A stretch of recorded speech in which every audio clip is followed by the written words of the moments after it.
Assalamualaikum warahmatullahi wabarakatuh. Selamat malam waktu di sini sekarang. Dan juga selamat datang di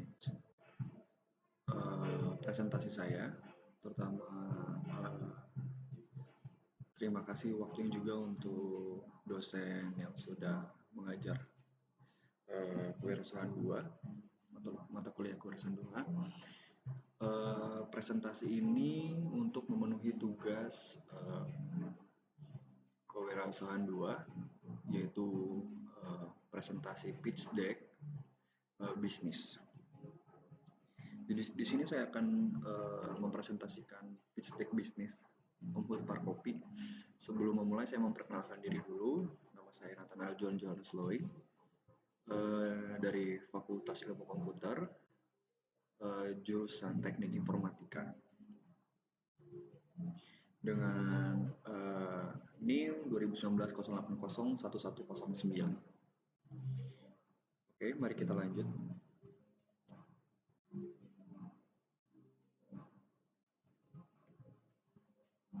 Sebenarnya apa sih itu Om Parkopi? Om Parkopi itu adalah salah satu bisnis yang bergerak di bidang F&B, yaitu food and beverage, yang kita tahu bahwa F&B adalah menjual makanan atau minuman seperti restoran, kafe, atau coffee shop. Untuk Om Parkopi sendiri termasuk kategori coffee shop atau cafe yang berfokus pada penjualan makanan dan minuman juga, tapi lebih cenderung berfokus pada penjualan kopi juga. Untuk Om Parkopi sendiri sudah berdiri pada tahun 2019 sampai sekarang, yang berlokasi di Citra Raya, Tangerang tempatnya. Untuk Om Parkopi itu juga dari nama mereknya terdapat background history sendiri, yaitu Om Hut adalah kepanjangan kesingkatan dari Om Hutagalung, dan Parkopi sendiri adalah bahasa dari Medan, yaitu pembuat kopi. Untuk historinya sendiri dari Om Hut, yaitu Om Hutagalung. Om Hutagalung ini adalah founder, bapaknya founder, yaitu Om Hutagalung, biasa dipanggil Om Hutagalung. Ya, mengapa dinamakan Om Hutagalung? Karena inspirasi dari founder sendiri adalah inspirasi dari bapaknya. Bapaknya founder ini dia adalah seorang dosen, di mana kebiasaan dia ketika di kampus selalu suka membagikan kopi, secangkir kopi kepada mahasiswa-mahasiswa yang diajarnya. Jadi bisnis ini sendiri dibangun karena inspirasi dari bapaknya sendiri.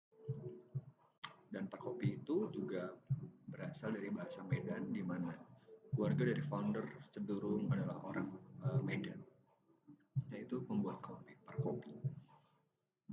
Pembuat Parkopi pun berfokus pada kualitas dari kopi itu sendiri. Biji kopi yang diambil cenderung berarah ke kopi nasional, dan juga lebih berfokus kepada kopi-kopi Sumatera. Tapi Om Parkopi pun menyediakan kopi-kopi internasional juga. Tetapi Om sendiri lebih fokus kepada penjualan biji kopi dari nasional, terutama Sumatera. Mengapa? Karena dari founder sendiri mempunyai visi bahwa ingin memperkenalkan seluruh biji kopi Indonesia, termasuk biji kopi yang ada di Sumatera. Masih banyak sekali biji-biji kopi yang ada di Indonesia yang masih belum bisa bersaing dengan biji-biji kopi internasional. Sebab itu Parkopi sendiri hadir untuk memperkenalkan biji-biji kopi nasional, terutama biji kopi dari Sumatera. Tentunya selalu memperhatikan dari kualitas produk sendiri, dan juga kenyamanan pelanggan ketika datang ke tempat Om Parkopi.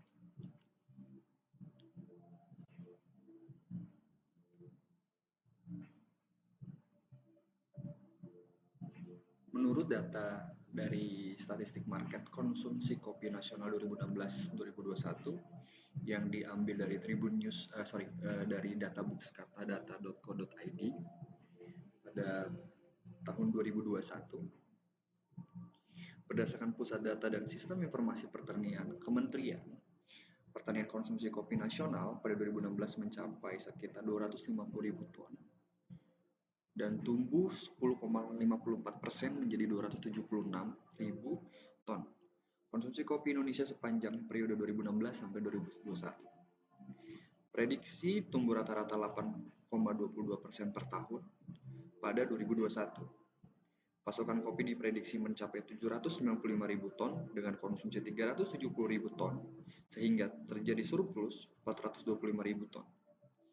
Jadi sekitar 94,5% produksi kopi di Indonesia dipasok dari pengusaha kopi perkebunan rakyat. Adapun juga 81,87% produksi kopi nasional merupakan jenis Robusta yang berasal dari sentra kopi di Sumatera Selatan, Lampung, Bengkulu, Jawa Timur, dan Jawa Tengah. Jadi menurut data statistik ini bisa menjelaskan bahwa konsumsi dari tahun 2016 sampai 2021 mengalami pertumbuhan.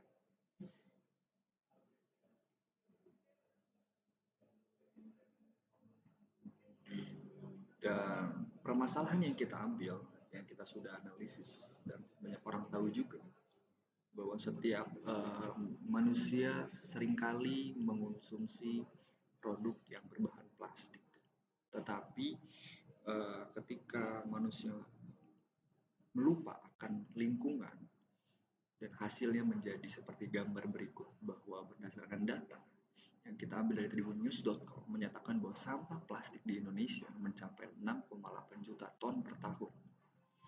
Jadi bisa dilihat paling banyak yang kita ambil survei dari analisis foto ini di bagian laut Indonesia, terutama pantai yang wisata. Konsumsi produk-produk yang berbahan plastik sangat-sangat mencemari lingkungan, terutama ekosistem laut dan juga ekosistem lingkungan itu sendiri. Jadi Unggul Perkopi pun hadir sebagai solusi, salah satunya mengurangi setiap produk-produk yang ada di Unggul Perkopi dari berbahan plastik menjadi compact beans, yaitu berbahan yang ramah lingkungan. Salah satunya seperti gambar berikut ini. Dari produk kami yang berbahan plastik, semula kita rubah menjadi berbahan yang ramah lingkungan. Untuk target market kita, kami punya target pasar, yaitu murid sekolah, mahasiswa, dan juga di sekitar kami juga ada tempat-tempat les, terutama. Jadi kita mempunyai cakupan seperti anak-anak les, orang tua yang mengantar anak-anak les, dan juga keluarga yang sering datang, dan juga para pekerja di perkantoran sekitar. Untuk pendapatan target kita adalah 2 juta per hari. Dan apa yang didapat oleh customer? Pertama adalah pengalaman dan juga relasi yang bisa didapat dari setiap pengunjung yang ada, dan juga kreativitas itu sendiri. Mengapa saya di sini Onghut ada mempunyai nilai kreativitas? Karena dari Onghut sendiri kita bisa mengeksplor lebih banyak bagaimana teknik kopi, bagaimana kopi itu sendiri yang customer sendiri datang bisa mempunyai pengalaman dan juga mempunyai kreativitas dalam membuat kopi itu sendiri.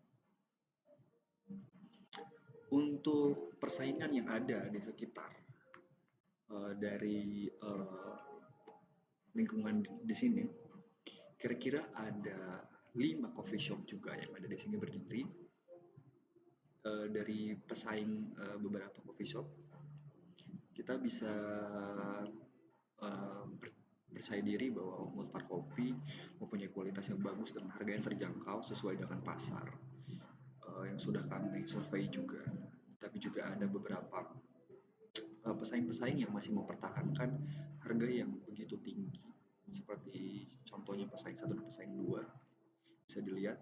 Terutama juga ada yang sangat-sangat dekat dengan Unggul Perkopi sendiri. Tapi di sini kita selalu mempertahankan bagaimana kita punya signature itu sendiri dari Om Hut Parkopi agar tetap uh, konsumen itu punya pengenalan bahwa Om Hut Parkopi itu punya ciri khas yang bagus, punya signature yang bagus yang kami jual dalam produk kami. Sebab itu kami mempertahankan kualitas terutama dan harga yang selalu mengikuti pasar yang terjangkau oleh masyarakat. Dan untuk perencanaan ekspansi distribusi kita, Om Hut Parkopi akan lebih cenderung berfokus pada daerah Tangerang terlebih dahulu, daerah Banten. Mungkin kedepannya next akan masuk ke daerah Jakarta, lalu ke Bekasi dan juga Bogor. Tapi kita akan lebih fokus kepada daerah Tangerang terlebih dahulu.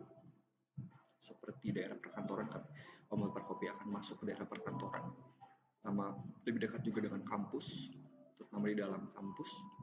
Om Hut Parkopi akan melakukan distribusi secara langsung di kantor dan di kampus. Untuk online shop kita, selain penjualan Parkopi ada di onsite, Parkopi pun menjual di online shop juga untuk mempercepat distribusi dari tujuan dari coffee shop produk kami itu sendiri. Kita menjual di Tokopedia dan juga di Instagram. Bisa dilihat bahwa tampilan Instagram kita seperti ini dan juga tampilan Tokopedia kita seperti ini. Juga bisa dilihat langsung aja di Instagram kita, di Tokopedia kita. Terima kasih untuk perhatiannya, terutama buat yang sudah melihat di channel saya. Assalamualaikum warahmatullahi wabarakatuh. Selamat malam. Terima kasih.